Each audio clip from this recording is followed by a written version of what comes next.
Bien, arranco con una introducción. No hay relación sexual, pero hay goce y el cuerpo es su sede.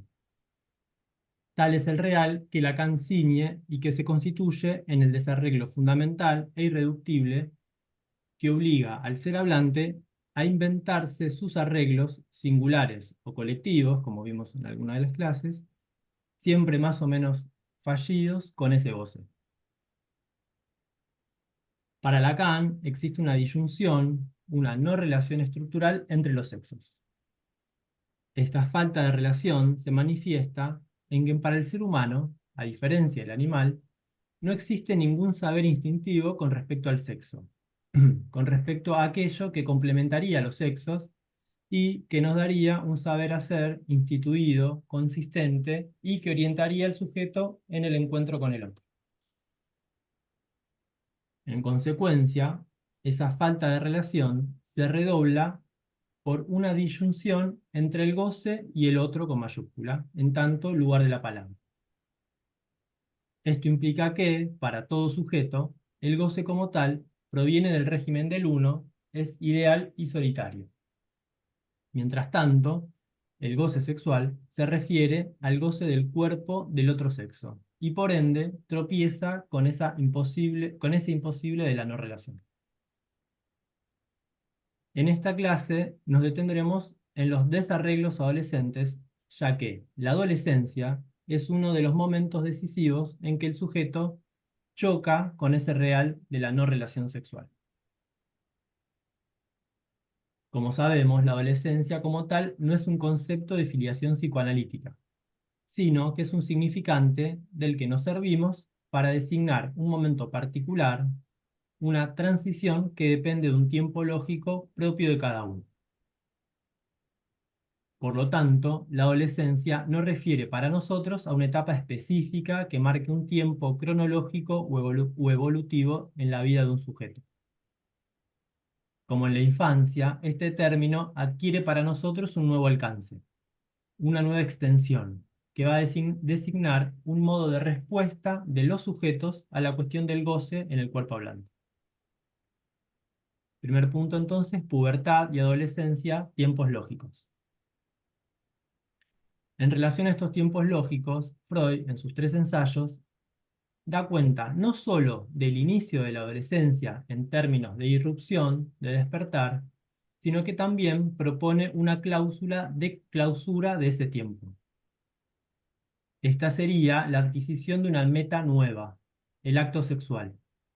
Nos invita a pensar entonces la adolescencia con un inicio y un final. Podemos decir que el tiempo cero está dado por el arreglo infantil que le brinda un sostén al infante en tanto se presentaba como falo imaginario del otro. Por otro lado, su libido aún no se ha desplazado de los objetos primarios. Este anudamiento entre la imagen del cuerpo y esa identificación simbólica se ve perturbada por la efracción del goce, instante de ver en el que lo real del cuerpo surge para el niño al modo de una sorpresa, de una tique, de algo que nunca antes había encontrado y que viene a desbaratar el arreglo hasta ese momento logrado. Para ese instante de ver, Freud propone que el término más pertinente para la clínica es el de pubertad. Se refiere entonces a la metamorfosis de la pubertad, para señalar lo que está en juego en ese momento en el que el sujeto afronta en su cuerpo lo real del goce. Real que viene a ser efracción bajo el modo de fuera de sentido en el discurso, y para el cual no cuenta con ningún saber a priori, como decíamos. Lo real de la pubertad es la irrupción de la libido, especie de órgano fuera del cuerpo, órgano de goce. En la pubertad, el cuerpo se transforma, y ante la aparición de eso desconocido, el discurso falla. Las palabras no bastan para nombrar lo que se modifica en el adolescente, ante la transformación de su cuerpo y también de sus deseos, dado que lo particular de la pubertad es que a esa erupción pulsional de excitación autoerótica aparece vinculada al empuje del encuentro con el otro sexo. La adolescencia es el tiempo del redescubrimiento del objeto al que había renunciado al final del Edipo, antes de entrar al tiempo de latencia. Es la actualización de ese deseo sexual que reintroduce de manera inédita e inesperada un mundo ya antiguo. Esa es una cita, parafraseando a la KD, que después voy a nombrar el texto.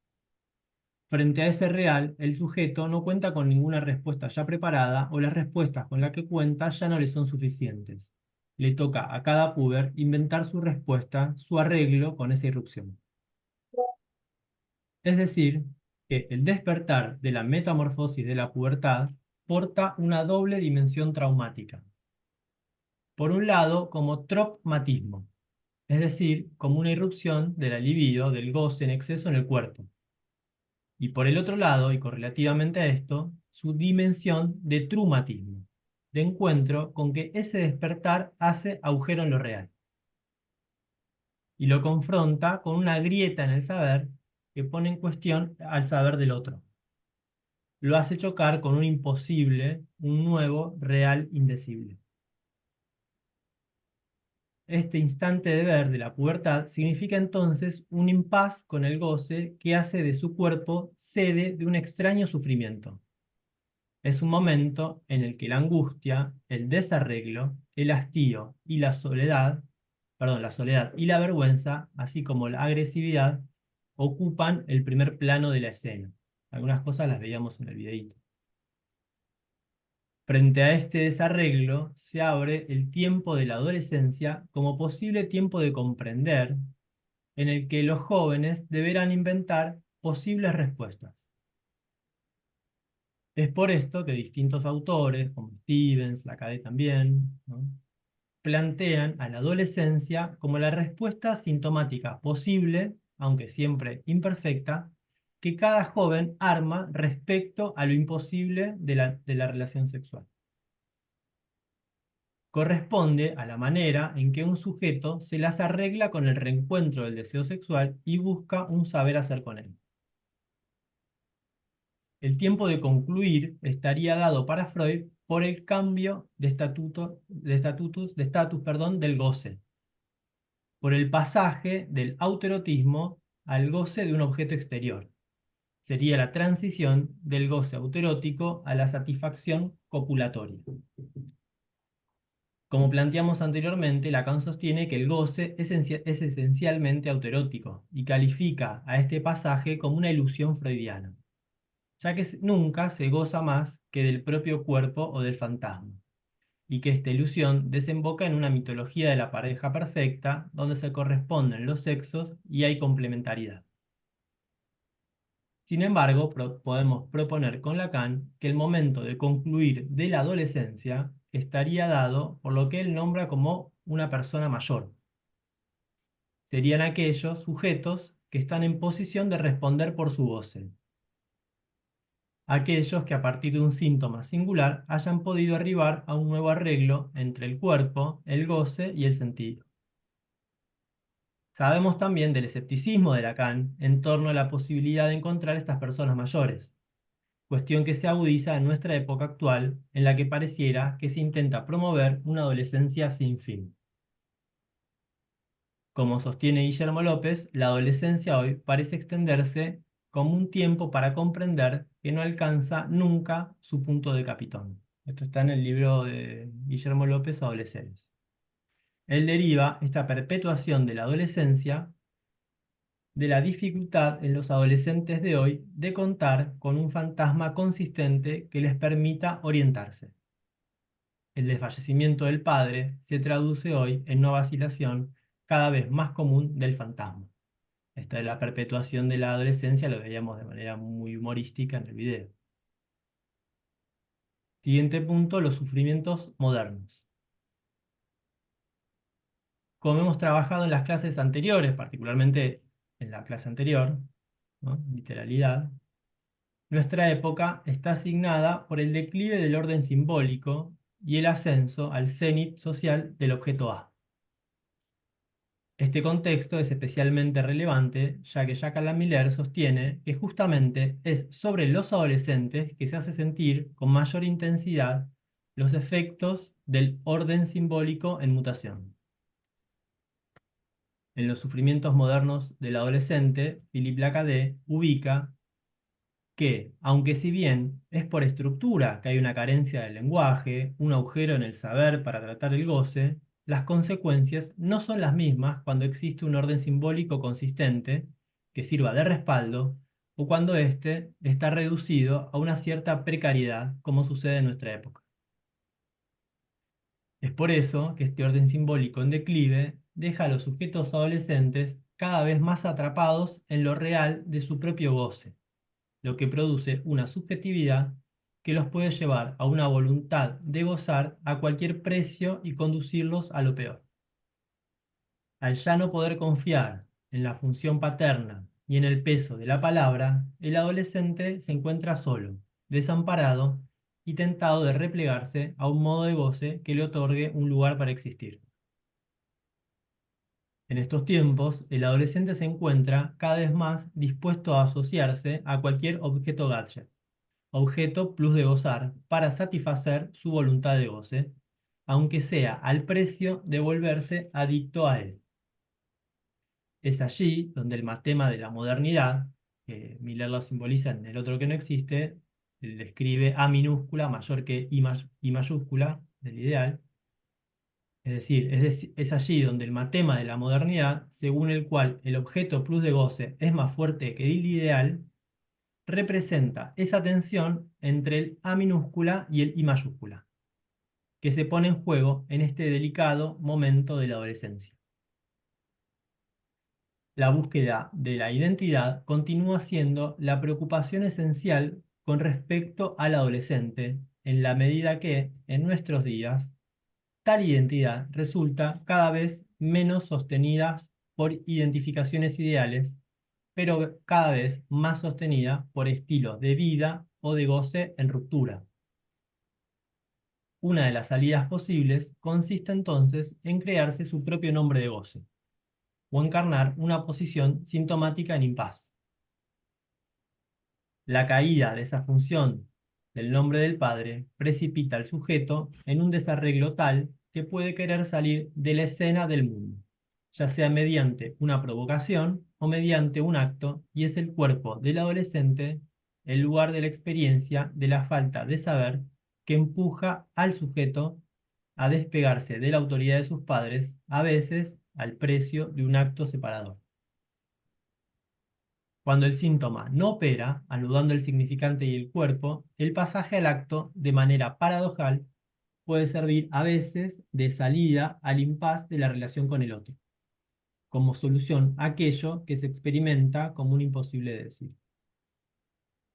Con respecto a estos actos, fugas y errancias, nos tenemos que preguntar, en tanto psicoanalistas, cómo respondemos de una manera diferente, es decir, sin reducirlos a trastornos del comportamiento, ya que, en estos casos, cuando el proceso de traducción no opera, el problema de conducta puede venir al lugar de formación del inconsciente. En este sentido, el autor nos propone leer esos trastornos como pantomimas para intentar descifrar el texto que los causa. Nos toca entonces captar lo que hace actuar, ayudándolo a encontrar un lugar donde dirigir su sufrimiento para poder elaborar su propio arreglo. De esta manera, gracias a la presencia de un psicoanalista y su deseo, el adolescente podrá encontrar la manera de dar un pequeño empujón a su propia lengua en paz, de encontrar su propio bien decir. Bien, hasta ahí el argumento, y le pasamos entonces la palabra a Virginia Nottenson, que va a leer la viñeta. Bueno, bueno, buenas tardes, tardecitas a todos. Quería agradecer la invitación, agradecer, porque siempre es como una buena ocasión para estudiar temas nuevos o profundizar cuestiones que uno ya leyó, ¿no?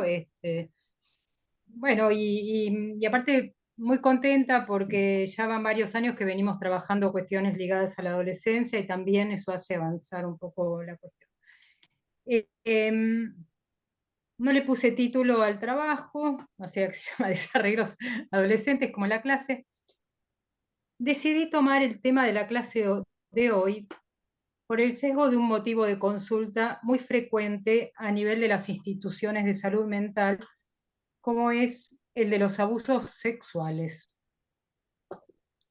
La visibilización y lucha de los movimientos feministas en pro de la ampliación de derechos y el movimiento Ni Una Menos dieron lugar a una gama de demandas en el ámbito de la salud mental que van desde la congelada posición de víctima, o sea, la que se presenta o el que se presenta como víctima y tiene mucha consistencia en esa presentación, a la posibilidad de hablar de situaciones del estilo padecidas por parte de pacientes mayores, que dicen en general que nada, que escucharon tanto, que bueno, que a ellas les pasó, o ponen en cuestión sus matrimonios, ¿no?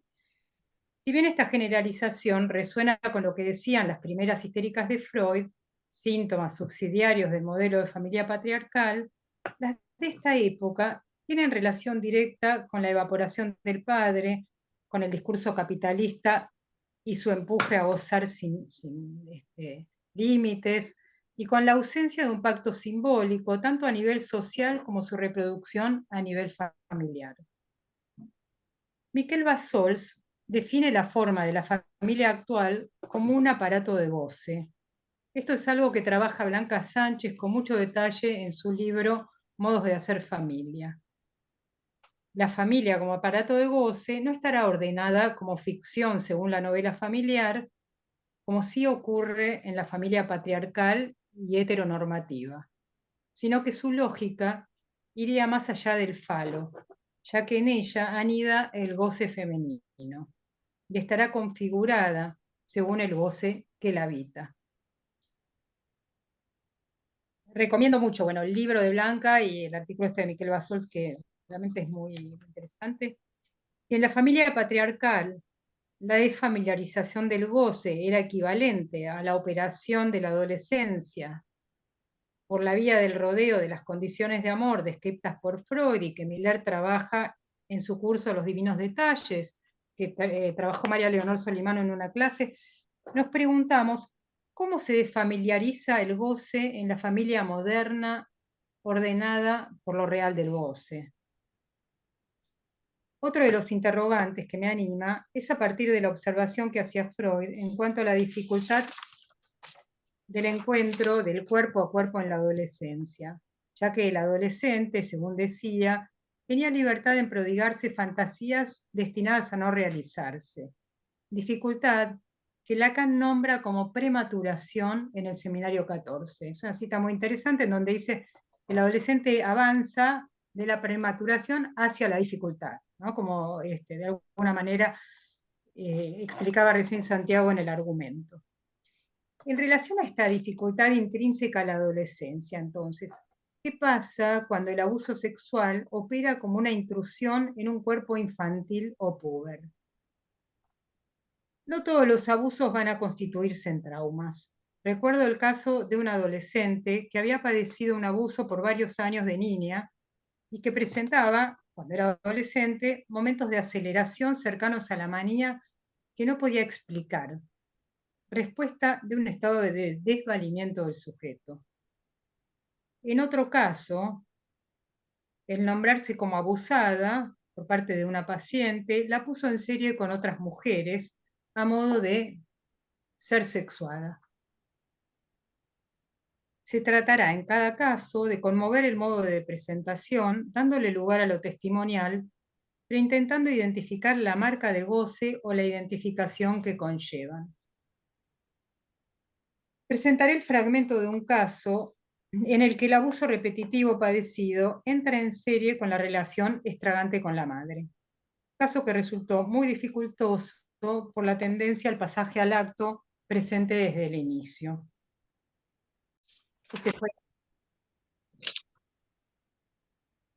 Bueno, gracias Virginia y pasamos entonces al comentario de Marcela. Bueno, lo primero que quiero decir es que estoy muy agradecida por la invitación que para mí es realmente un honor estar participando, comentando en el seminario de enlaces. Voy a intentar poner a conversar los dos trabajos, articularlos, y voy a seguir el mismo orden en que fueron leídos, porque me parece eh, que que está ajustada esa forma de lectura, digamos. También la lectura de los dos trabajos me generó muchos interrogantes, no sé si muchos, pero algunos, que algunos están explícitos en los trabajos, otros están implícitos, y que son cuestiones que me interrogan también a mí, ¿no? Entonces, bueno, esos interrogantes los planteo como para conversar con todos ustedes y no solo dirigidos únicamente a Virginia y a Santiago. Santiago me parece que hace un recorrido precioso desde Freud a la actualidad, del que no hay mucho que agregar porque es muy ajustado y toma lo justo, lo indicado, ¿no? Pero bueno, es un recorrido que va desde Freud a la época en relación a la irrupción de goce que implica la adolescencia. Virginia, por su lado, trae otro tipo de irrupción de goce, no la del propio cuerpo, sino la del otro sobre el cuerpo del sujeto y sus efectos, y lo enmarca dentro del tipo de familia actual, aquella que no se ordena por la ficción familiar, sino que es aparato de goce, dice ella, retomando a Bassols. Ambos, me parece, coinciden al menos en un punto que está como bien plasmado en esa frase del inicio de Santiago, que es esa de no hay relación sexual, pero hay goce y el cuerpo es su sede. En el caso de Virginia se verifica muy bien esto cuando su paciente dice que en el abuso su cuerpo respondía. Y si respondía, me parece a mí que no es por la calentura de estar teniendo un encuentro sexual, sino porque el goce del abuso o el abuso del goce del otro era algo que tocaba muy particularmente a esta chica en su subjetivación. Diría, por otro lado, que si estos trabajos dialogan, es, por ejemplo, en el punto en donde uno habla de la irrupción de goce en la pubertad y la dificultad para armarse arreglos en la época, y el otro ubica el obstáculo que los nuevos modos de hacer familia traen al adolescente a la hora de contar con herramientas para encontrar su propia solución. Bueno, voy a comenzar entonces con el trabajo de Santiago. Él separa pubertad y adolescencia, la primera como irrupción de un goce en el propio cuerpo, desconocido por el sujeto, instante de ver, dice él. La segunda como el tiempo de comprender, para concluir en algún arreglo con esa irrupción y tramar alguna respuesta. Ese momento de concluir consiste en el acceder a hacerse, o consistiría, digamos, en el hacerse una persona mayor, es decir, volverse alguien capaz de responder por su goce. La adolescencia, podemos decir, reactiva el momento de la infancia en que ante la pregunta por el deseo del otro, el niño tramita una respuesta estructural, el fantasma. Y con ella, muchas veces, al niño le alcanza. En la adolescencia, en cambio, con el fantasma no es suficiente. Se requiere de una respuesta que es más del orden de lo singular, sintomática. En su trabajo, Santiago señala que esa respuesta en la adolescencia pasa por la vía de la adquisición de una nueva meta, el acto sexual propiamente dicho. Agregaría también el cambio de objeto, que se renueva por fuera de lo familiar, pero con la condición de contener los restos del objeto primordial, que han quedado justamente como restos por efecto de la represión. Es decir, no es sin el fantasma, pero requiere de un más allá del fantasma. El encuentro con lo hétero, con el otro sexo, presentificado no solo en la irrupción de goce en el cuerpo propio, sino también en el encuentro con un otro cuerpo, aun cuando en él se goce solo del propio fantasma. Santiago trae palabras de Guillermo López, quien señala la inconsistencia del fantasma en los objetos actuales, que no da un apoyo sólido para encarar la nueva experiencia subjetiva. Este, me parece a mí, es un tema importante. ¿Qué pasa con el fantasma en la época y qué consecuencias tiene ello en los sujetos? El problema, podríamos decir, es que la época y lo social no promueven ese movimiento hacia un tratamiento de lo hétero por la vía del cuerpo del otro, sino por el contrario, promueven la solución por el lado del gadget. Esa solución detiene el camino que se podría realizar y lo mantiene en el goce del uno solo, del individuo. Santiago muestra cómo esto lleva a un impas donde el sujeto no termina de poder salirse del puro goce autoerótico, ni de agarrarse de las identificaciones que lo sostendrían, ni tiene los títulos en el bolsillo, como dice Lacan en el Seminario 4. Lo que nos indicaría, esto último, ¿no?, que digo, nos indicaría que el problema no está en la adolescencia, sino en la infancia, solo que su falla se verifica en el momento en que sería preciso hacer uso de ello, en la adolescencia. El gadget, así, cobra valor sintomático o incluso, en algunos casos, diría yo, que toma hasta un valor de ser nombrado para el gadget. Lacan dice en la tercera, quiero leer esto,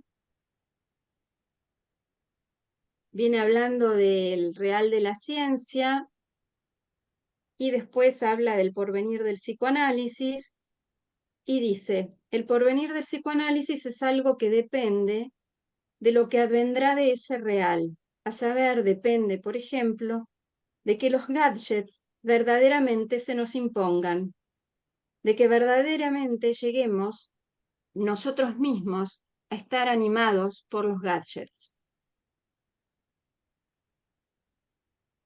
Lacan supo leer los indicios de lo que estaba por venir. Creo que efectivamente hoy niños y adolescentes, no todos por supuesto, están animados por los gadgets. ¿Por qué digo que ya estamos animados por los gadgets o que incluso estamos nombrados para los gadgets? Lo podemos conversar si les parece después, pero no quiero irme del hilo del comentario de los textos. Bueno, paso al trabajo de Virginia y correlaciono con el de Santiago. Les decía que lo que para mí los une es esta noción que Santiago expresa muy bien en la frase, que repito para recordárselas, no hay relación sexual, pero hay goce y el cuerpo es su sede. Virginia trae un caso de una adolescente que creo que a esta altura tiene unos 17 años, o por lo menos en el momento del armado del caso. Es un caso de abuso, y Virginia se sorprende por la cantidad de casos que se presentan en el hospital, con los casos de abuso, ¿no? Por ahí hasta llegamos a la conclusión de que Freud estaba equivocado y que las histéricas no le mentían, y que realmente los abusos existían. Bueno, dejando de lado la broma, Virginia enmarca el caso en la particularidad de las familias actuales, destacando la ausencia de un pacto simbólico a nivel de lo familiar y en lo social. Ella trae a colación la expresión de Lacan de la evaporación del padre, y yo agregaría la de Miller sobre la evaporación de la madre. Porque acá hay cofradía de mujeres y poco de la presencia de una madre preñada del otro, como dice Lacan en La significación del falo. Se trata de familias que son aparatos de goce, como retoma Virginia de Bassols, y ya no soportes de un deseo no anónimo. Claramente no es lo mismo un aparato que un soporte. Me gusta la pregunta de Virginia, cómo se desfamiliariza el goce en la familia definida como aparato de goce, porque por lo que vemos parece ser más difícil para el adolescente que, retomando las palabras de Santiago, queda atrapado en constituirse una identidad sostenida en estilos de goce o en goces en ruptura. Me pregunto, ¿el adolescente de estas familias, las parentalidades, digo las actuales, y no sé, no llegaría a decir que esta familia, la de esta chica, es una parentalidad, es una cuestión a conversar, pero no sabría confirmar o, digamos, me parece que nos faltan datos también por ahí para estar seguros de ello, pero respecto de el tipo de familias que se constituyen hoy en día, la pregunta es, ¿logra desfamiliarizarse un adolescente o queda atrapado en la infancia generalizada? Sobre el caso, lo primero a tener en cuenta, me parece a mí, es que no es el goce del propio cuerpo el que irrumpe, por lo menos en primer plano, ¿sí? Lo segundo es que el cuerpo de esta niña, porque ella era una niña cuando esto sucede, bueno, no una niña, una puber, ¿no? Creo que tenía 11 años, Virginia, vos confirmame en todo caso. Lo segundo es que el cuerpo de esta niña responde. Y lo tercero es su disgusto ante esta respuesta del cuerpo. En este sentido, me parece que es para pensar cómo un sujeto que parece haber sido tan mal acogido por el deseo del otro, sin embargo, puede responder con su deseo. En mi opinión, el pudor y el disgusto frente a un goce que no admite, que ella no admite, ¿no? Que no tolera reconocer. Un goce cuya posición ética, su posición de deseo, rechacen. Entonces, hay división subjetiva, esto le hace síntoma, le hace pregunta, la incomoda, responde con el pudor, una de las 3 barreras anímicas al goce. A mí me parece interesante cómo eso muestra que hay en ella el recurso al deseo, que, como les decía, ¿no? También me parece que se observa en la indignación frente a la indiferencia del padre. El encuentro con un analista le permite anudar algo de esa respuesta del cuerpo a un abuso mucho más singular que la implica ella, que es el estrago materno.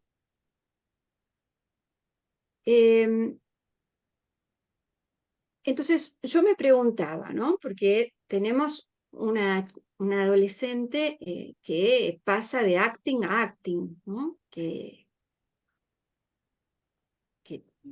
bueno, incluso situaciones un poco de riesgo. Entonces, yo pensaba, bueno, ¿cómo entender que esta chica en verdad está muy sostiene mucho su deseo, su posición deseante? Entonces, bueno, yo lo pensaba así después lo conversamos. Por ejemplo, vos, Virginia, decís que se presentificaba el rechazo a su existencia en el nombre. La Sin madre. embargo, pienso yo, ¿no? Quizás este rechazo expresado en el nombrarla así, debe haber sido posterior al momento en que se separan los padres, ¿no? Que creo que ella tenía 10 años. Con No, los no, no me datos que imagino. tenemos, pienso Bueno, que el nombre, que es la versión femenina, de quien de alguna manera deseó su vida, ¿no? Porque la madre quería abortarla, fue el padre el que quiso tenerla. No se entiende muy bien por qué en las circunstancias, ¿no? Donde parece que él iba y venía, este, pero me parece que hay algo ahí del deseo, de lo que de alguien que deseó su vida y que le permite abrirse la pregunta por el deseo del otro. Em, pero además, el nombre que está puesto en el momento en que los padres estaban juntos, me pregunto si no es en cierto sentido marca del amor de la madre por el padre, porque además vos decís que los tres nombres tienen la inicial de los nombres materno y paterno, ¿no?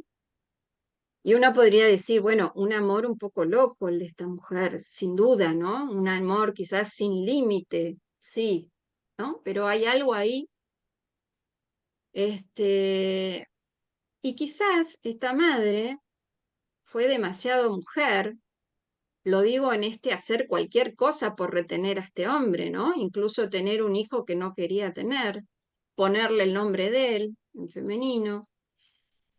Este, igual, bueno, nada bastó para que él se quedara, ¿no? Pero algo ahí en esa relación parece haber tenido su peso. En cambio, ¿no? Después con las siguientes dos parejas, digamos, esto parece ser bastante distinto porque es una cuestión de retener la casa a cualquier precio, incluso vendiendo, entre comillas, a las hijas, ¿no? Y me parece que vos lo decís, es esa locura femenina el problema de esta chica, ¿no? Vos lo ubicás como estrago. Eh, bueno, por otro lado, como les decía recién, y retomando lo que vos traés lo mostrás muy claramente, ¿no? Que es esta tendencia al acting, las borracheras, hasta el desmayo, los cortes, el graffiti. Diría que a este punto responde el trabajo de Santiago. Hay un agujero en el saber para tratar el goce que se vuelve más complicado en esta época, en la que no hay un orden simbólico consistente. Pero lo que me parece también es que hay un significante amo, que es el mandé. Me la mandé y me quedé sola, haciéndole caso a esta voz superyoica de la madre, pero también se mandó y se animó a denunciar el exceso de goce del padrastro, cosas que las hermanas no habían podido hacer. Incluso como puede, como le sale, le manda a decir al padre lo que tiene para decirle, ¿no? Que es un cobarde, que no se hace responsable, que eso a ella le afecta. Es decir, que hay formas y formas de mandarse o de mandársela, o del lado del goce o del lado del deseo. Y también me parece que hay formas y formas de estar sola para esta chica. Sin dudas, es preferible estar sola con un violín que sola en cofradía con la madre. Además, no es lo mismo la viola que, digo, por tomar el sueño, que tocar el violín, que es algo del orden de lo que hace Lasso.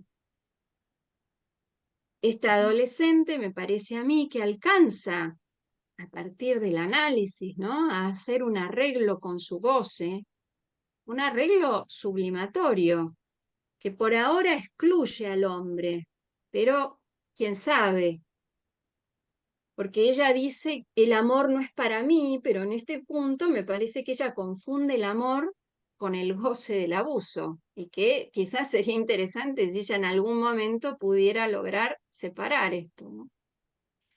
Y no hacer serie de todos los hombres, ya. A su vez, ella cree excluir el amor, pero me parece que la elección del violín demuestra lo contrario, porque la elección del violín es algo bien distinto, es como les decía recién, bueno, hacer un lazo con el otro, ¿no? Es algo bien distinto, por ejemplo, que elegir como partener, como decía Santiago, un gadget. Te voy a decir algo, Virginia. Tu paciente no te entiende la intervención del violín porque es una expresión que es más vieja que los violines. La entendemos nada más que los que tenemos cierta edad, me parece, los que nos deschavamos con la edad. No sé. Bueno, para, para Violín le cerrar, dicen en la cárcel a los violadores, los llaman así, Violeta, Violín. Sí, no sé.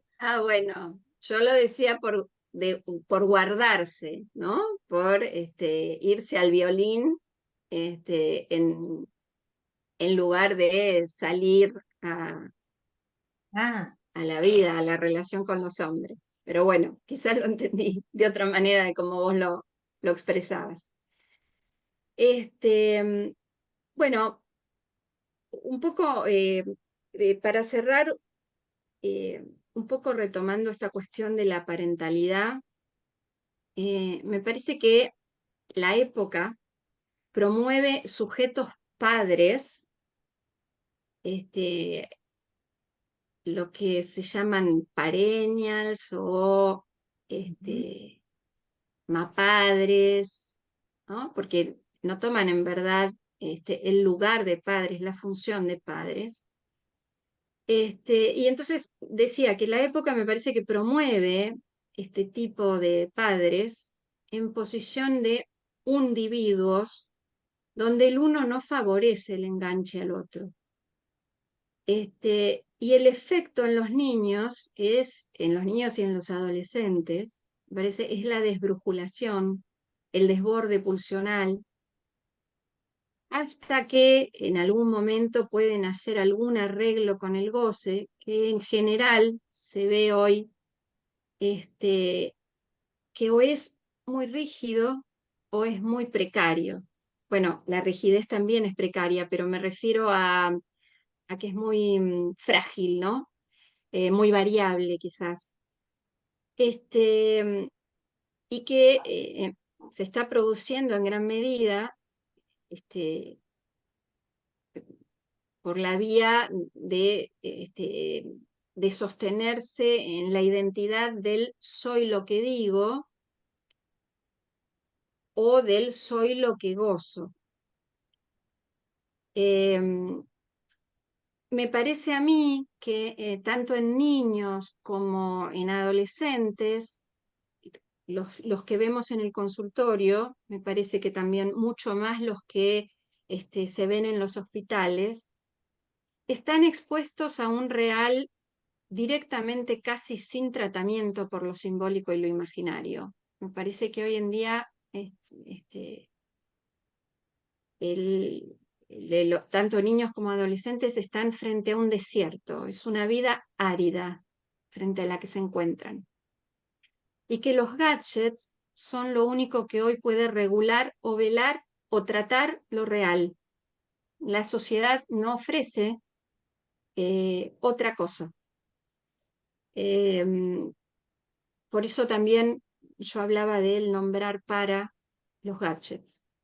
Me parece que simbólico e imaginario fracasan estrepitosamente hoy en día y que los jóvenes y los niños viven una vida que, para retomar, Pablo, ¿Estás ahí? No te veo ahora. Ahí estás. Para retomar lo que decía Marcelo Barros el viernes en el módulo de cine y psicoanálisis, ¿no? Que él decía una vida que no vale como vida. Me parece que estamos llegando a eso, estamos lamentablemente eh, muy cerca de eso. Bueno, yo dejaría acá y si les parece, conversamos. Dale, Marcela. Bueno, muchas gracias por el comentario y la articulación de las dos intervenciones. Y sí, la idea es que podamos conversar, que los que quieran hacer alguna intervención o una pregunta, levanten la mano. No sé si primero, Virginia, vos querés decir algo en relación a lo que se comentó del caso, ampliar alguna cuestión. Em, y bueno, te agradezco mucho el comentario, Marcela, la verdad muy lindo. En realidad este caso, yo no había casi actings en esta paciente, sino que había una oscilación entre pasajes al acto y una cuestión por momentos de mucha mortificación. La cuestión del deseo yo no la percibía tan como vos la estás, o la viste, ¿no? Digamos, atravesaban cuestiones que tenían que ver casi con la supervivencia, diría, ¿no? Y la madre era, ahora yo no la estoy viendo, esta paciente, porque terminó el colegio, tuvo que empezar a trabajar, y bueno, y eso me parece que, bueno, fue una salida de alguna manera. Era una paciente que pudo armar una vocación para su futuro, cosa que fue muy interesante, que también lo logró. Pero la madre era una madre terrible, que no reconocía absolutamente nada de que nada de lo que había pasado tenía que ver con ella, ¿no? Como como asistió a una institución, se le ofreció un tratamiento familiar, y una madre que no se veía interpelada en lo más mínimo con nada de lo que había pasado. Pero cuando discutía con la tercera pareja, tenía el buen tino de ponerse a discutir en la ventana del consultorio. Una vez sucedió esto y la paciente se ponía pálida porque para ella era quedarse sin casa.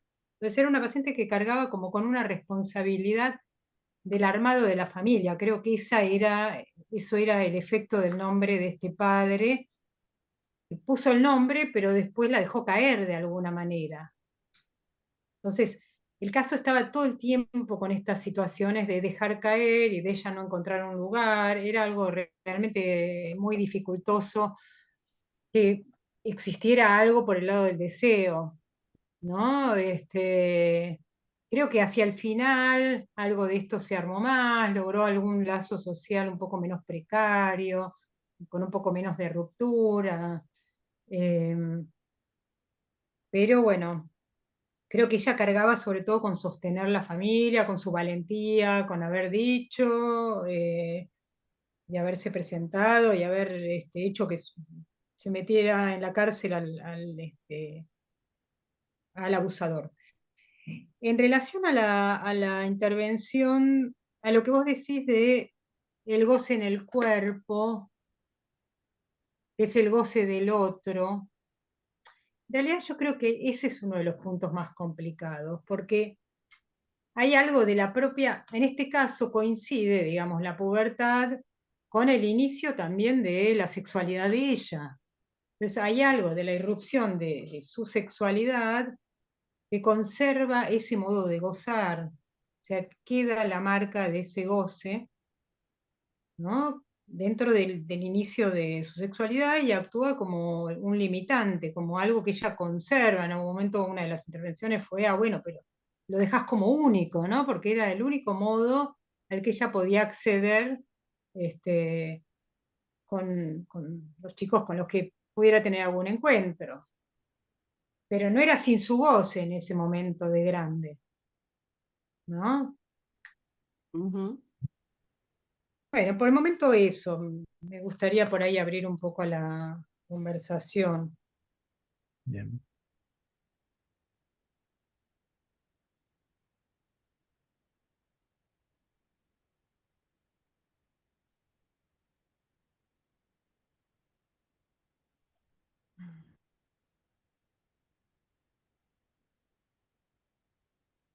Bueno, Mónica, Pablo, y después Fabián. Bueno, eh, voy a empezar por un punto específico que hace al trabajo de Virginia y al comentario de Marcela, aunque después me gustaría por ahí en otra entrada de la conversación comentar algo sobre la relación entre trauma y fantasma, que yo creo que, Virginia, creo que vos hablabas que está en Áñez Aflaló, pero a mí me gustaría decir que también está en Freud. Es decir, que Freud hace un pasaje del trauma a la fantasía, es decir, del trauma al fantasma. Y ya en la época que es de inicio, en que él necesita 2 escenas para representar al trauma, no le alcanza con una, ya está ese movimiento, ¿no? de que está el fantasma en el medio del juego, ¿no? Aunque él ponga la pubertad en ese momento, y luego, bueno, cuando dice mis histéricas me han engañado, ese pasaje del trauma a la fantasía de seducción, ¿no? Esto con respecto al comentario sobre la correlación que encuentro entre lo que dice Áñez Aflaló y el propio Freud. No encuentro tanta diferencia, quiero decir. Pero específicamente la pregunta sería, al trabajo, al caso. ¿Por qué esta sería una nueva familia? ¿Por qué sería una parentalidad? Familias, hombres que han tenido una familia y han tenido hijos con otra, es histórico. Tenemos personajes históricos, personajes de nuestra historia que han nacido así y que llegaron a ser, bueno, a ser bastante conocidos. Quiero decir que no me parece justamente una familia tan actual. Me parece que esto mismo podía haber ocurrido y ocurre desde hace mucho.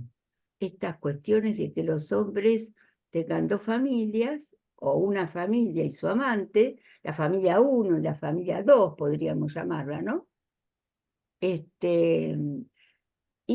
que finalmente, por supuesto, la que queda abandonada es la familia 2, la familia que no es la más legal, la familia del amante, por así decirlo, ¿no? No me parece justamente una nueva parentalidad, eso quiero decir. Y tampoco me parece, esto va tanto a Virginia como a Marcela, tampoco me parece una familia tan actual en ese punto, ni que justamente esté representada para nada por la cuestión de los adolescentes con los gadgets. No es eso lo que está en juego en este caso, ¿no? Lo que está en juego en este caso es el profundo abandono, digamos, el odio de la madre, una Medea, la ubica muy bien Virginia y también Marcela como una Medea, por eso ella dice, más que de estrago materno, dice Marcela, yo prefiero hablar de locura femenina, en el sentido de una Medea, ¿no? Que está dispuesta a matar a los hijos por amor, para vengarse de un hombre, de ese primer hombre que parece ser el único que amó de la serie de los 3, ¿no? Porque, como bien dijo Marcela, al otro más bien lo quiere para tener una casa, o sea, le vende la hija para tener una casa. No deja de ser una terrible Medea. Pero en el caso del amor que tenía por el padre de estas 3 hijas, parece realmente una venganza de Medea, la de esta mujer, ¿no? Y en eso la ferocidad de la madre. Luego el desamor del padre, que a ella le resulta tan intolerable que ella podría hasta haberse lanzado a las ruedas del auto, o sea, podría haberse hecho matar por amor a ese padre, matar por el padre, digamos, ¿no? Matar por amor, porque hay una escena en la cual, que vos relatás muy bien, Virginia, en la cual ella tiene que ser retenida para no tirarse a las ruedas del auto del padre. para no denunciar, aún pagando con su muerte, el desamor de este padre, ¿no? Que tampoco me parece algo completamente nuevo como familia. Me parece que podría haber ocurrido, que es atemporal, podría haber ocurrido en cualquier época esto, ¿no? Porque es bastante antiguo, diría que sucedía más antes que ahora, si tuviera que decirlo. Ahora por ahí se separan, se vuelven a casar, yo qué sé. Pero antes esto de tener dos familias era muy típico, ¿no? Porque este hombre quería tener una familia, no era solo amantes. De hecho, cuando ella no quiere tener esta segunda hija, él quiere, ¿no? Entonces, él quería tener una familia, una segunda familia. Que después la abandone y elija la otra familia, es otra cosa, ¿no? Pero quiero decir que no la veo como tan nueva. No sé lo que opinarían ustedes dos, o Santiago también, o lo que quieran, sobre esta cuestión que a mí me interroga, ¿no? Esa sería la principal pregunta que traigo. Y la segunda sería más bien a Marcela, que sería, vos estás muy segura de la posición deseante de la paciente, ¿no? Que además, que sostiene una posición ética de deseo. Me gustaría saber dónde vos ves con claridad esa posición de deseo. ¿Se entiende la pregunta? Sí, te me fuiste del cuadradito. Sí, Ah, sí bueno, se sí, a entiende. mí también me pasa. Ahora se me fue Virginia del cuadradito. Bueno, digamos que, allá encontré. Digamos que esas serían las dos preguntas, ¿no? Una para las dos. Después retomaría esta cuestión, si hay ocasión, de la pregunta a Santiago sobre esta cuestión del trauma y el fantasma en el propio Freud, ¿no? Bien, Bueno, hasta ahí. bien. Bueno, ¿quieren responder y después pasamos con Pablo y Fabián? Sí. Vale. Em, con respecto a lo que vos decías de la parentalidad, Mónica, yo acuerdo en que yo no veo en esta familia puntual, no veo la parentalidad. Cuando yo en el comentario hablo de parentalidad, me refiero a algo que es muy propio de la época, cierto tipo de familias, pero no en relación a esta donde, acuerdo con vos, es viejísimo esto, mi bisabuela era la segunda de otra familia donde mi bisabuelo iba, le hacía un hijo y se volvía a ir. Así que Así que en antiquísimo. carne propia. No, coincido en ese sentido, coincido plenamente. Después, respecto de la posición deseante, bueno, me parece que es una chica, primero, tres cuestiones quizás, ¿no? El pudor, que a mí me parece que indica ahí algo del orden de la represión, la indignación con este padre que la dejó caer, eh, y la posibilidad de sublimar a partir del análisis. O sea que esas tres cuestiones dan la idea de que hay algo del deseo que se ha constituido en esta chica, digamos, en el inicio de su vida, digamos. Después que ha tenido una vida atroz con una madre que la ha ni siquiera ha dejado caer, que la ha basuriado, ¿no? Que le ha dado un lugar muy de mierda, sí, y bueno, por eso también eh, los pasajes al acto, los acting, este automaltrato, este abuso, ¿no? Que es la marca de su vida, de su condición erótica quizás, ¿no? Por lo menos por el momento parecería ir por ese lado. No sé si te contesto, Mónica, eso es lo que Sí, yo sí, me tendría para decir. contestás y muy bien.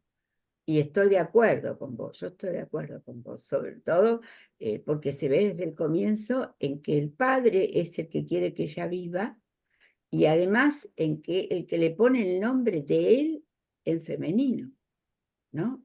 Es decir, es como que después ella resulta una traicionada, por este padre que al comienzo la sostiene, ¿no? Y eso es lo que le produce un dolor tan intolerable, digamos, ¿no? Además del odio de la madre.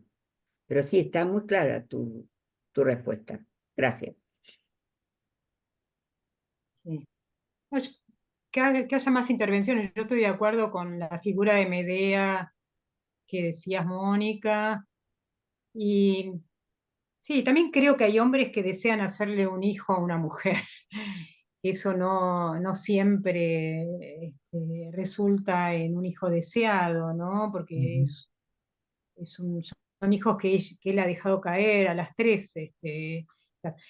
Yo creo que lo que vos, o sea, nada, Marce, yo quizás te preguntaría, yo lo que veo son mecanismos más ligados a la neurosis, ¿no? Está bien, el pudor, eh, los sueños, lo que sueña, ¿no? Que es interesante.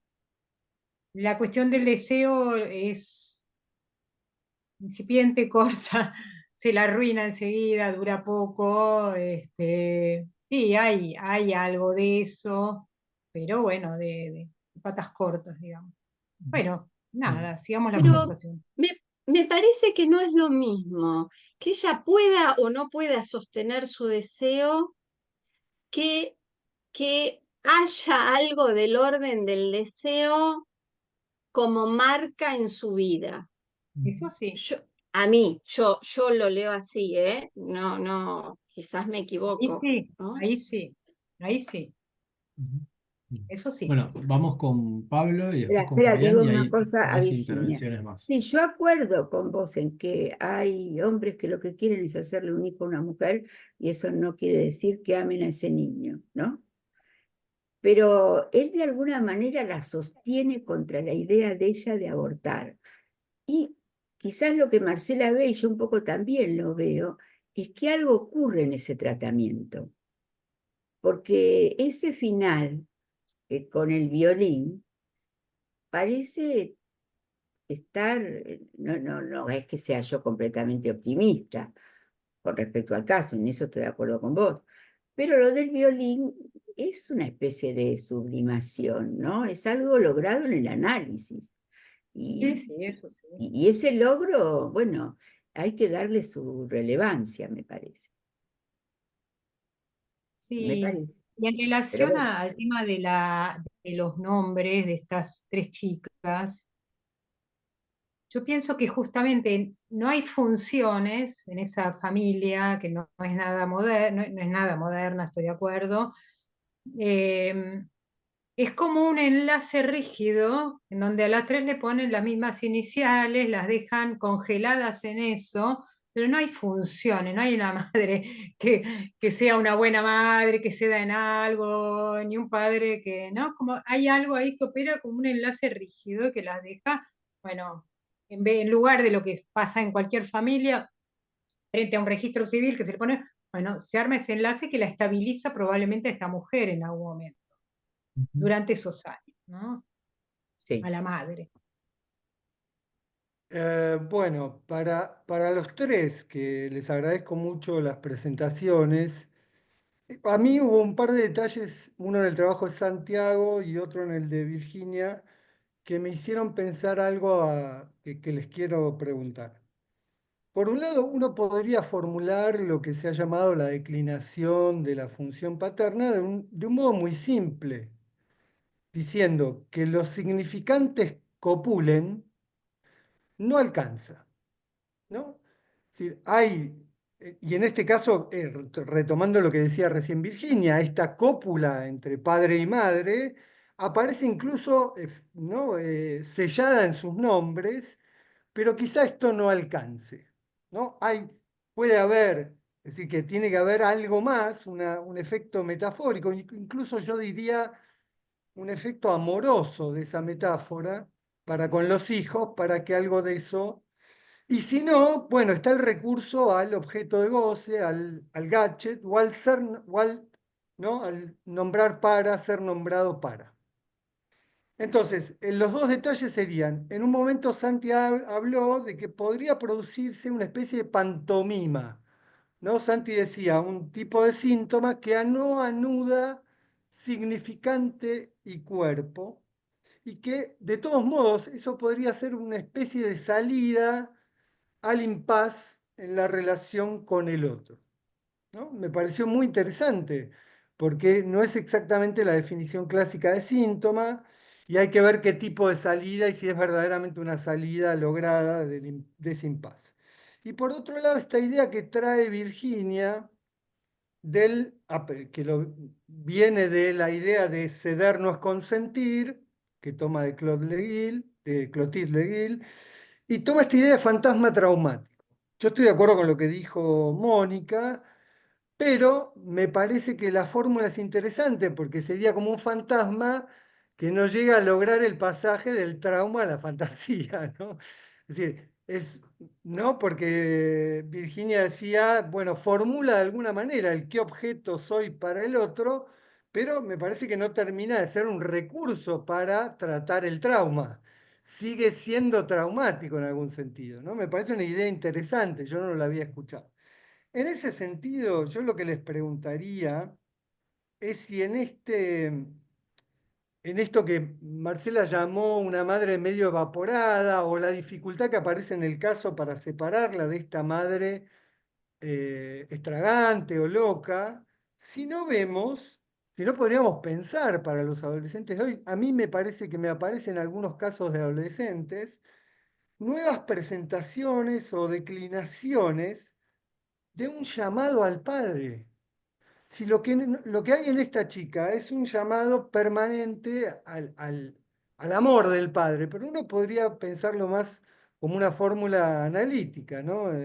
Más de doctrina, como un llamado al padre. Ella está todo el tiempo llamando al padre. Y me parece, no sabemos si el violín alcanza a sublimar algo de ese llamado. No lo tengo claro, ¿no? Pero me parece que hay algo de eso, de este arrojarse, ¿no? La indiferencia al padre, y que ¿no? Está enclavado en el problema de diferenciar el amor del goce, como decía Marcela, del cuerpo de goce que respondía en el abuso. Bueno, eso. Bueno, Bien. es interesante eso porque me acabo de acordar de cuando la joven homosexual se tira a las vías del tranvía ante la Claro, mirada del padre. Ujú. Este, claro. y, y si bien hay un abismo, ¿no? Entre el padre de la joven homosexual y el de esta chica, hay algo de ese pasaje al acto distinto que Lacan compara con el embarazo histérico de Dora, que es del orden del pasaje al acto, digamos, ¿no?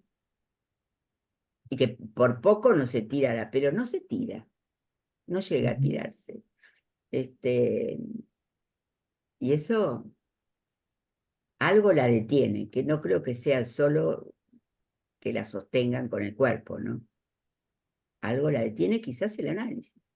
Ujú. Y en realidad en ese momento no es lo que sucede, o sea, a eso yo trato de desconsistir un poco al padre y a eso sucede mm, algo que no termina de ser un pasaje al acto, pero que requirió una breve internación de la paciente. No es que eso fue tan simple de No, vos lo sacar. decís, ¿eh? Vos decís que es Ujú.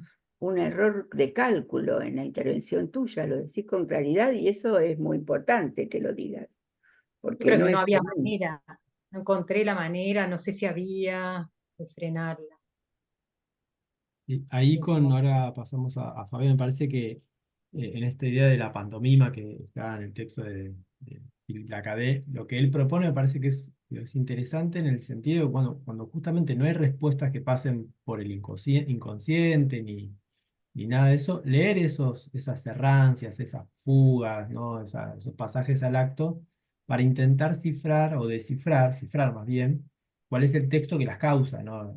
Y en ese sentido, que el análisis sirva para eso, ¿no? Para darle un empujón, ¿no? Y que se pueda de alguna manera ubicar cuál es el texto que está ahí como causa de esa clínica, más bien del lado del acto, ¿no? Fabián. Bueno, hola, buenas noches a todos. Muchas gracias por este trabajo, realmente muy interesante la discusión que nos permite introducir respecto de los desarreglos entonces del goce en la adolescencia. Me pareció muy interesante lo que Santiago vos traías respecto de que las palabras no bastan para nombrar lo que se modifica en el adolescente, ¿no? Me parece que era una manera, otra manera de decir por ahí lo que Lacan evocaba en El despertar de la primavera, justamente, que fue citado, donde Lacan dice que, bueno, que la manera por lo cual lo sexual viene a ser agujero en lo real, ¿no? Y pensaba a partir de esa frase de Lacan, que este problema, ¿no? Que vos planteabas de alguna manera como una tensión entre la posición, podríamos decir, entre lo que pasa en la adolescencia, ¿no? El encuentro con el otro sexo, por un lado, y la irrupción o la aparición de la pulsión y de sus exigencias, ¿no? Podríamos decir que hay como una especie de tensión entre las dos posiciones, ¿no? Incluso fenomenológicamente, digamos, ¿no? En los adolescentes.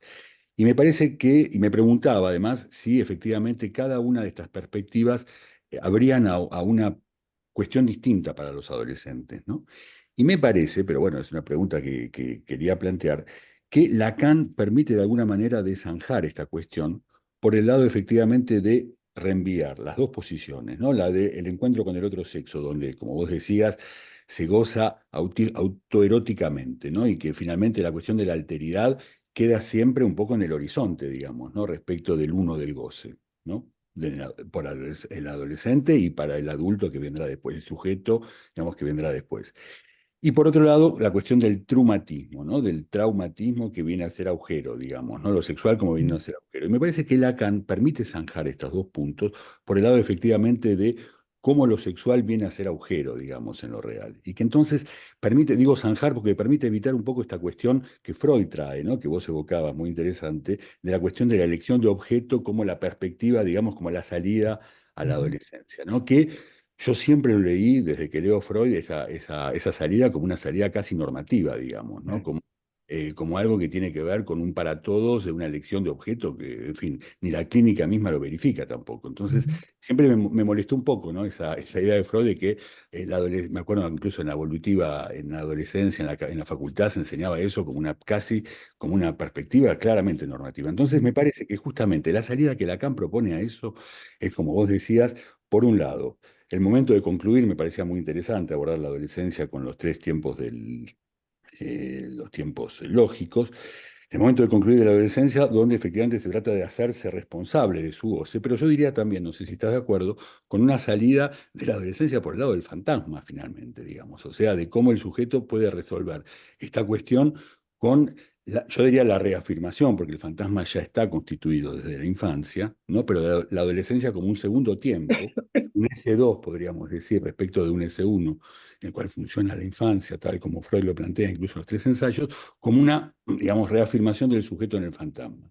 Y efectivamente todo lo que la época, lo que vos traías después, como la vacilación del nombre del padre reenvía cada vez el sujeto a un modo de goce, digamos, del cual tiene que afirmarse o no respecto como sujeto, digamos, ¿no? Como responsable de esto, lo que nos hace, hoy ya, por ejemplo, estuve leyendo hace unos días que ya se habla, ¿no? De los 50, adolescentes, 50 años adolescentes, como el video de Peter Capusotto, sino más bien los sexadolescentes, ¿no? Los de los 60 años ya todavía adolescentes, digamos, ¿no? Se va empujando más al puesto. Cada vez más tarde, porque en realidad, efectivamente, hay algo ahí del goce que termina, digamos, imponiéndose donde el padre vacila. Otra cuestión que me parecía muy interesante es cómo traías la cuestión del pasaje al acto, efectivamente, como un modo de amarrar el cuerpo al significante, allí donde efectivamente el síntoma no lo hace, ¿no? Decías vos. Y esto de las pantomimas que evocaba Pablo recién y que vos citabas. Y me preguntaba entonces, sí, por el acting out, porque el acting out también está muy presente en la adolescencia, y yo creo que en el caso, no sé, bueno, traigo esto un poco para discusión, también está muy presente el acting out. Pablo lo nombraba por el lado de un llamado al padre, y a mí me parece que está muy claro eso, ¿no? El llamado al padre de esta joven, como efectivamente pagando con su cuerpo, ¿no? Vos, Virginia, evocabas la cuestión del cuerpo, efectivamente, pero me parece que justamente hasta el graffiti mismo, digamos, ¿no? Es un llamado claro al padre, ¿no? Y esto está muy presente en la clínica de la adolescencia, como me parece, como un llamado justamente a una interpretación, a un significante que venga del otro, por ejemplo, del analista, para nombrar lo que el adolescente con su cuerpo y con esta imposición, digamos, de la pulsión no logra tramitar. Entonces, me parece que hay una perspectiva, digamos, que, bueno, que efectivamente conocemos, ¿no? Cuando trabajamos con adolescentes, muy presente en la adolescencia, que está del lado justamente de este llamado al otro, digamos, ¿no? De este llamado al otro, de este llamado a un significante que pone en juego, digamos, ponen en juego los adolescentes. Bien, ahí muy breve ya pasamos al resto de los comentarios, pero me parece que sí, justamente lo interesante de Freud en ese caso era que es verdad que la salida es casi normativa, pero que propone un punto de salida, y no me parece que ese es lo que era importante rescatar de cuál es el momento de concluir, ¿no? Como intentar ubicar eso. Y de acuerdo con esta cuestión de la salida por el lado de hacerse responsable y la reafirmación en el fantasma, haciendo hincapié que sea el fantasma de cada uno en singular, como fue una de las clases también, ¿no? El fantasma de cada uno, y no los fantasmas prêt-à-porter, que ese es el punto lo que ofrece la ciencia, el mercado, son fantasmas más bien vistos para llevar como colectivos, y la dificultad parece que en ese punto de encontrar la reafirmación en el fantasma de cada uno, ¿no? Parece que por ahí va la cuestión. Además, agrego, Sí. Santi, Freud dice elección de objeto.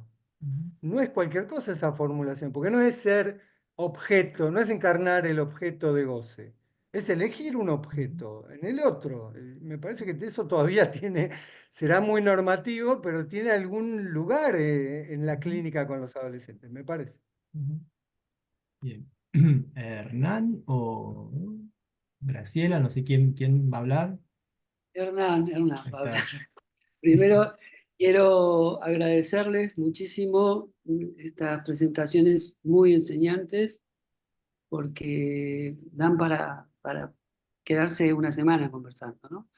Respecto de lo que planteaba Mónica, nosotros tenemos un mito, una criatura mítica basada en este modelo de familia, que fue Evita, Sí, sí, de ella hablaba, sí. ¿no?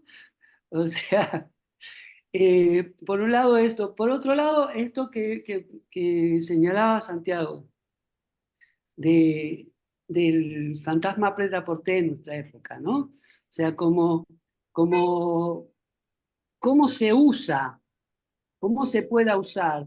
Y esto que vos ubicás respecto de las palabras, que con palabras no alcanza, porque uno de los males de la época, me animo a arriesgarlo, es la literalidad. O sea, una especie de coincidencia. Esto que ubicaba Pablo, ¿no? Una especie de coincidencia, como que si hubiera borrado el Los Angeles del fantasma, en tanto discontinuidad, en tanto disparidad. Entonces, ¿qué es un sujeto? ¿Es un objeto? La chica está funcionando como gadget para sostener una familia, por ejemplo, o para sostener una materialidad de una casa, y entonces se ofrece de un modo sacrificial, o es ofrecida por la madre de un modo sacrificial. La fórmula que traía Santi del objeto por sobre el ideal, también se puede Ujú. seguir pensando con Sí, él y con sí, Miller. sí, la fantasmatización del mundo, ¿no?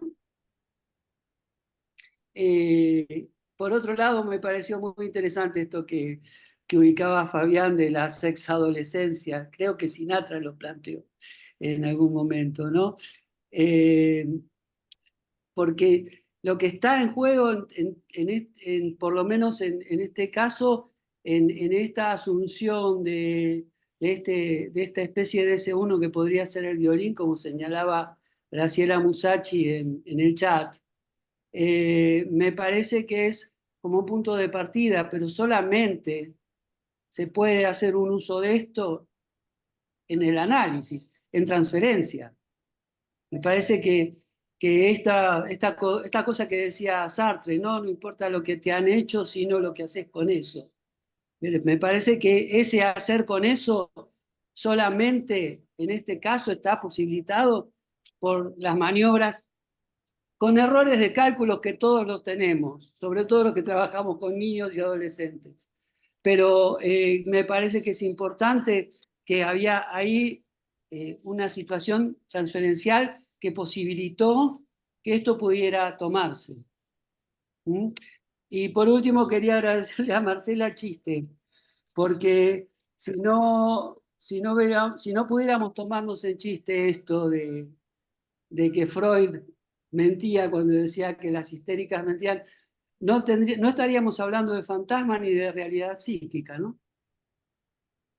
Bueno, hasta acá. Gracias. Blanca. Sí, sí, yo quería, era un pequeño detalle que quería tomar volviendo al tema del padre, ¿no?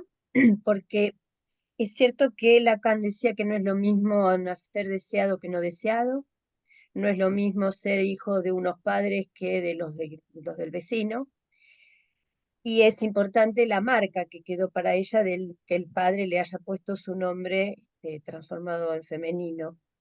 Pero creo, y un poco en la línea de lo que decía recién Hernán, está lo que ella hizo con eso.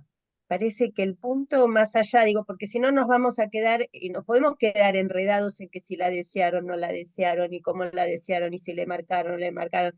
Parece que más allá de eso está lo que ella pudo hacer con eso, que fue, por ejemplo, sostener un amor al padre tal de ir hasta donde sea con tal de ir tras ese amor del padre. Entonces me parecía que ese era un punto a rescatar, que es no solamente lo que los padres pudieron haber hecho, sino qué hizo ella con eso. Y creo que ahí es donde me parece que se la podría sostener en esa posición deseando.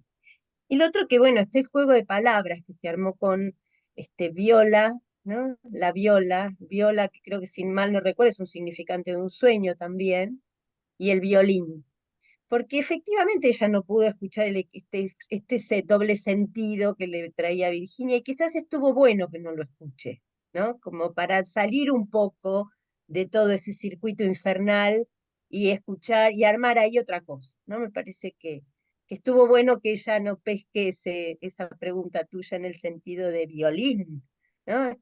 En fin, podemos conversar sobre todo también. Eso son. Sí, perdón. Marcela. Perdón. No, una pequeña. Estoy de acuerdo con lo que decía Blanca.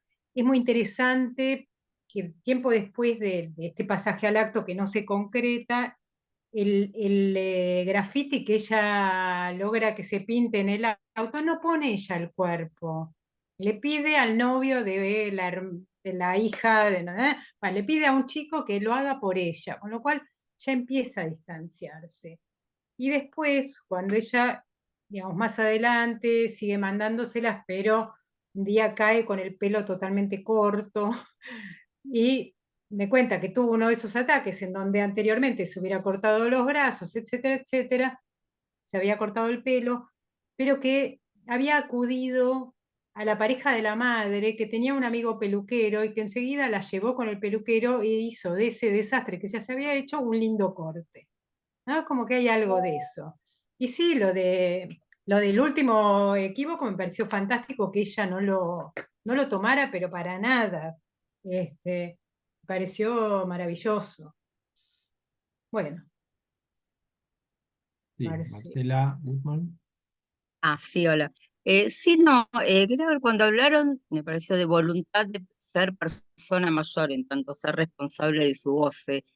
Me interesó esto, quería ver si era una voluntad, o sea, lo que designaría ser una persona adulta, ser responsable de su goce. Lo que me preguntaba es, ¿por qué no lo logran y por qué se detienen, como en el video principal, en la eterna etapa de adolescencia? O sea, ¿qué les impide ser responsables de su goce y continúan en esta etapa de la adolescencia? O sea, como dice Eric Laurent, no es una cuestión de edad, la adultez, ¿no es cierto? Es justamente ser responsable de su goce. Me parece muy interesante también pensando en la jornada de fin de año, ¿no? Cómo concebir un niño. La diferencia entre niño y adulto es justamente ser responsable de su goce. Bueno, esto. Sí, me parece que ahí, por lo menos en el trabajo y en lo que fuimos conversando, se pueden ubicar distintos niveles, ¿no? De la respuesta de esa dificultad. Algunos más del orden, como decíamos, de la precariedad del orden simbólico, de todas esas cuestiones más estructurales, del ascenso al cenit, del objeto A, todas esas cuestiones, y otras de orden más singulares que son las que se ubican en los análisis, ¿no? ¿Cuál es el punto de dificultad? ¿No? Como decíamos también, esto de reafirmarse en un fantasma singular, ¿no? Parece que hay que ubicar ese obstáculo en esos niveles, ¿no? Algunos estructurales y otros más singulares. Sí, y justamente de ninguna manera este caso se sitúa ahí, pero la generación actual es llamada la generación de cristal, por lo sobreprotegida que está y por la falla en la figura paterna, pero no por este nivel, digamos, de trauma, sino justamente porque los niños suelen tener dos madres y ningún padre, porque la época tiende a exigir que, no sé, el colecho, el destete, el salir, no sé, hasta la elección del sexo sea tomada por el niño, lo cual es un imposible semejante grado de responsabilidad para el niño, porque bajo la apariencia de darle la mayor de las libertades. Entonces me parece que a la vez son muy sobreprotegidos, pero se los deja sin armas. Que de ninguna manera tiene que ver con el caso presentado hoy, ¿eh? Estoy diciendo lo que pasa en nuestro tiempo. ¿Por qué no se hacen responsables de su goce? Porque se hace todo lo posible para que no, los padres hacen todo lo posible para responsabilizarse ellos de lo que deberían responsabilizarse los niños y viceversa. Responsabilizar a los niños bajo la apariencia de hacerlos libres. Porque los niños tienen que, ningún niño va a decir, bueno, ahora me quiero destetar, ahora quiero dejar el lecho, irme del cuarto de mi padre, ¿no? Es una decisión que los padres tienen que ser capaces de tomar. Pero bueno, esos son los tiempos del apego, la generación de cristal, que no tiene nada que ver con la tragedia de esta niña, pero sí tiene que ver, me parece, con la falta de responsabilidad del sujeto adolescente de nuestro tiempo, o de hacerse responsable de su goce, ¿no? Porque justamente todo el tiempo se le dice lo contrario, contradiciendo absolutamente al psicoanálisis, la teoría del apego, es la que reina en nuestro tiempo. Y ya no hablo de situaciones dramáticas como la que trajo Virginia, ¿no? Pero ese es el drama de la actualidad para mí. Más Y bien, ahí en este texto que yo citaba de los sufrimientos modernos del adolescente, ubica algo de eso y lo que él propone es de cómo transmitir una libertad responsable, no una libertad libre en ese punto, ¿no? porque todos sabemos que es mentira lo de la libertad, que es la mayor de las farsas, porque por empezar Lacan jamás creyó en el concepto de libertad, ¿verdad? Entonces, ¿qué libertad se le puede dar a un niño si lo que se le pide es, por un lado, que sea responsable cuando no puede, de todo? De repente los pañales antes se dejaban a los 2 años. Que yo sepa, nosotros no torturamos a nuestros hijos, pero controlaban a los 2 años. Ahora controlan a los 3. ¿Por qué? ¿Tardan más en madurar los niños? No. Son los padres que si el jardín no les dice que a los 3 años tienen que ir sin pañales, y podría durar hasta los 5. ¿Por qué? Porque vamos a hacer sufrir a un niño obligándolo a usar pañales. Es lo contrario del caso que trajo Virginia, ¿eh? Pero me parece que eso explica un poco que no se hagan responsables de su goce. Gracias. Y también no sé qué pensás, Mónica, pero lo que me parece produce eso es la desresponsabilización de los padres de su función también, porque en realidad, digamos, lo que pasa es que se delega digamos, en el sujeto, en el hijo, que se haga responsable de su goce cuando es imposible, digamos, eso en niños, por ejemplo, y en adolescentes. Entonces, me parece que hay un punto donde paradojalmente los padres dejan por querer ocuparse, digamos, de que el niño sea sujeto y respetar su palabra y darle la libertad, dejan al chico en una posición de desamparo. Me parece que justamente, creo que Santiago hablaba vos hablaste, me parece, de Desamparo, Santiago. Sí. O sea, la famosa Hilflochzigkeit de Freud. O sea, finalmente el chico termina sin otro. O sea, hay una suerte de demisión, podríamos decir, del otro paterno, parental, en pos de justamente que el chico se haga responsable de su goce desde muy temprano, cuando en realidad ese goce no puede tomar, digamos, al cuerpo, podríamos decir, si no pasa por el otro. Y los padres no hacen de otro, digamos, para ese hijo, entonces cae sobre los hijos la responsabilidad del goce, cuando en realidad los dejan solos, digamos, con su goce, ¿no? Digamos, o sea, hay un desamparo ahí fundamental. Y el abuso podría pensarse como un reverso de eso, como otra manera de no ocupar una función, sino de ir directo al cuerpo del niño, ¿no? Sin Exactamente, mediaciones. Sí, exactamente. sí, estoy muy de acuerdo yo estoy de acuerdo en que los padres no se responsabilicen. Y que en ese sentido, por ahí ese sería el punto, ¿no?, de coincidencia entre entre el extremo del caso que trae Virginia y los que estamos mencionando ahora, ¿no? Ese no responsabilizarse de los padres. Después, por ejemplo, no quiero introducir cuestiones, pero, por ejemplo, los chicos trans, ¿no? O sea, darle, digamos, la ciencia, los chicos o los adolescentes trans, ¿no? Que digamos que la medicina, en nombre de la palabra del sujeto, acepte, digamos, la decisión del sujeto de transicionar y de cambiar de sexo, cuando en realidad el sujeto no es eso. Entonces hay como una especie de confusión, creo yo, en lo que es la forclusión del sujeto. O sea que en nombre del sujeto se forcluye al sujeto, paradojalmente. O sea, como el sujeto está siempre sujetado a un otro, se hace como si el otro no existiera y se le da la palabra al otro, los padres le dan la palabra al niño y si el chico quiere cambiar de género primero y de sexo después, se respeta eso porque es el sujeto el que lo dice, pero en realidad ese sujeto no es el sujeto como lo entendemos. O sea, hay una forclusión del sujeto paradojal en nombre del sujeto, ¿no? Del supuesto sujeto que no es. Tal cual. Por eso yo decía que los niños tienen que elegir todo, hasta qué sexo tienen. Porque les dan, eso es una forma de la libertad. Marcela, querés intervenir, ¿no? Sí, quería decir una cosa muy pequeña, porque coincido plenamente con lo que dice Fabián, totalmente, y me parece que las familias que llamamos parentalidades, ¿no? Estas que tienen esta estructura tan particular, operan más que como familias, como una suerte de mediación entre los derechos del niño, que vienen de lo social, y el niño. Y se desimplican absolutamente de lo que es la transmisión de un deseo no anónimo y opera nada más esa mediación.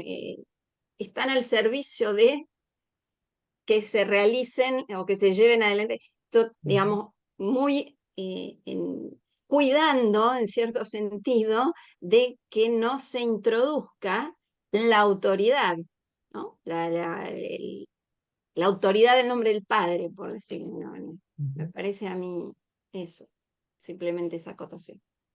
Sí, sí, completamente de acuerdo. Bueno, creo que estamos como para ir cerrando. Nos encontramos entonces el 16 con la próxima clase, Arreglarte. Bueno, les Gracias a agradezco todos por mucho la a los que atención. presentaron trabajos y Los también tres. a todos los que Muchas intervinieron en la gracias. conversación, que estuvo buenísima. Excelente. Podríamos Seguimos, seguir semanas, Claro. como decía Hernán. Bueno, seguimos la Muchas próxima, el gracias. 16. Seguimos la próxima. Chao. Chau, chao. chau. Chao, gracias.